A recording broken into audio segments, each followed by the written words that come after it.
जीत fix. अरे वाह भाई, क्या सो रहा है तू, ये भी नहीं जानता कि क्या खो रहा है तू। जो जाग रहा है वो भाग रहा है, जितना ज्यादा सोएगा उतना ज्यादा खोएगा, जो जितना ज्यादा जागेगा वो उतना ज्यादा आगे भागेगा। सोता रहेगा तो खोता रहेगा, सोना बंद करेगा तो खोना भी बंद करेगा, चाहे कितना भी आलस आए। लेकिन जब उठने का समय हो तो अपनी नींद को उसी तरह अलग कर देना जैसे सांप केंचुली को अलग करता है। अगर सांप अपनी केंचुली को अलग नहीं करेगा तो वही केंचुली उसका अंत भी कर सकती है, इसलिए उसको वो उतारनी ही पड़ती है। इसी तरह से अगर तुम अपने आलस को, अपनी बहुत ज्यादा या बिना जरूरत की सोने की आदत को नहीं उतार के फेंकोगे तो यही आदत तुम्हें खा जाएगी और तुम कई लाइलाज बीमारियों के मरीज बन सकते हो, जैसे कि जिंदगी में बर्बाद होने की बीमारी, अपने सपने खुद ही तोड़ देने की बीमारी। आलस के साथ बिताया गया एक पल भी मृत्यु के समान है, क्योंकि आलस के वक्त तुम्हारा खुद का कोई अस्तित्व नहीं रहता। जब भी जरूरत से ज्यादा नींद आए तो सोचना कि क्या पूरी दुनिया ही सो रही है। नहीं मेरे दोस्त, जो आगे बढ़ने के शौकीन हैं वो बड़े ही इंटरेस्ट के साथ जागे जा रहे हैं और आगे बढ़े जा रहे हैं, और उनसे तुम दुगुनी स्पीड से पीछे हटते जा रहे हो। नींद आए तो नहा लेना, 10 पुशअप मार लेना, थोड़ा टहल लेना, लेकिन अगर असली इंसान हो तो उसके सामने कभी घुटने मत टेकना।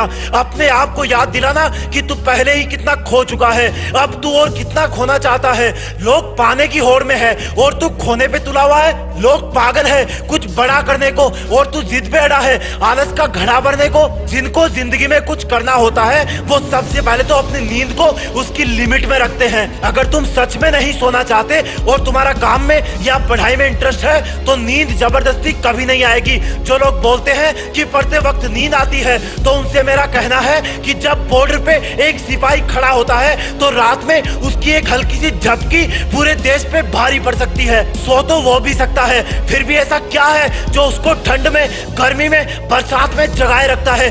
जिम्मेदारी। वो जिम्मेदारी को दिल से महसूस करता है और सोने के खतरे को अच्छी तरह समझता है और इसीलिए वो पूरी रात भर जाग सकता है। लेकिन तुम्हें पता है अगर तुम आज सो गए तो कल तुम्हें कोई कुछ नहीं बोलेगा, तुम पर कोई गोली नहीं चलने वाली, ना ही तुम किसी जिम्मेदारी को फील करते हो। और यही कारण है नींद आने का, आलस करने का, कि तुम अपने आप को जरूरत से ज्यादा आजाद पंछी समझने लगे हो। अरे कम से कम उन 4 आंखों का तो ख्याल करो जो तुम्हें सबसे ऊंची जगह पे देखना चाहती है। अरे कम से कम उनकी मेहनत की इज्जत करो जो तुम्हारे सपनों के लिए अपनी नींद तब से ही छोड़ चुके हैं जब तुम्हारा इस दुनिया में पहला दिन भी नहीं आया था। इतने कमजोर तो नहीं है वो, फिर तुम क्यों हो गए? इतने कायर तो नहीं वो, फिर तुम क्यों हो गए? सपने तो बहुत बड़े बड़े हैं, तो फिर आलस क्यों कर रहे हो तुम? जब मेहनती लोग जाग रहे हैं तो क्यों अपने आप को पीछे कर रहे हो तुम? अरे एक वादा कर लो अपने आप से आज कि मैं देश में अपना नहीं बल्कि दुनिया में देश का नाम करूंगा।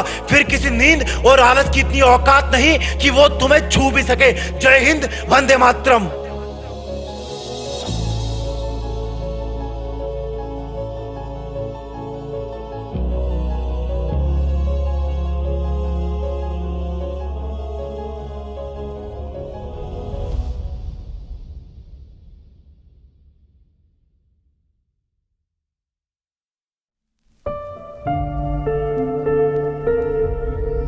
जीत फिक्स।